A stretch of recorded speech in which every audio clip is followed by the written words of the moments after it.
I want to talk about renegotiating emotional labor and roles because, after all, this is the Healing Project. We're going to talk about emotions on here. Yes, we are. And so, emotional connection and having a healthy relationship, even emotionally, it's labor. It takes labor. It is a labor of love. And some of the ways that we interact and engage emotionally shifts over time. Roles that worked in one season in terms of like who we are and how we are emotionally, it may not work in another season.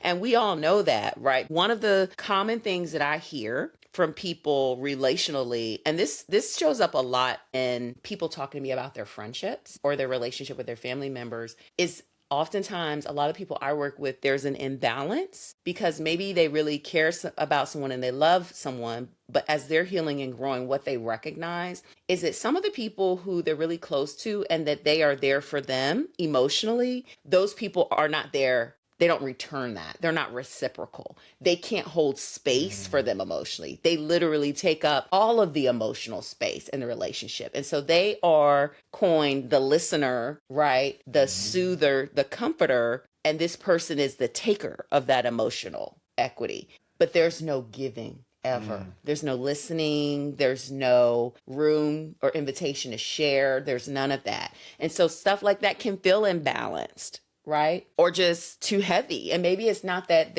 our relationship isn't reciprocal, but maybe there are some things that are shared and expressed emotionally with a certain intensity, with too much frequency to where it becomes too heavy.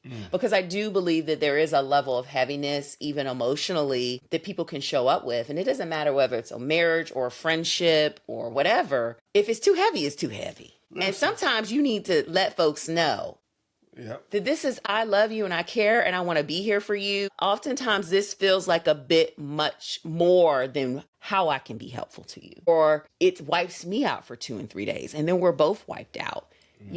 It doesn't matter what type of relationship you're in. You're not called to be somebody's answer to everything. You're not called to be the solution to everything, but you are called to be honest so that your relationship can grow in healthy ways. Good. And then, the renegotiation really is about making adjustments. It's not about rejection. So this does require a certain level of maturity and understanding that change is necessary and it's possible, but you have to have a mindset where you're able to, even if feelings of rejection come up, you're able to work through that and to understand the bigger goal. This is about us doing what we can to keep our relationship healthy and growing.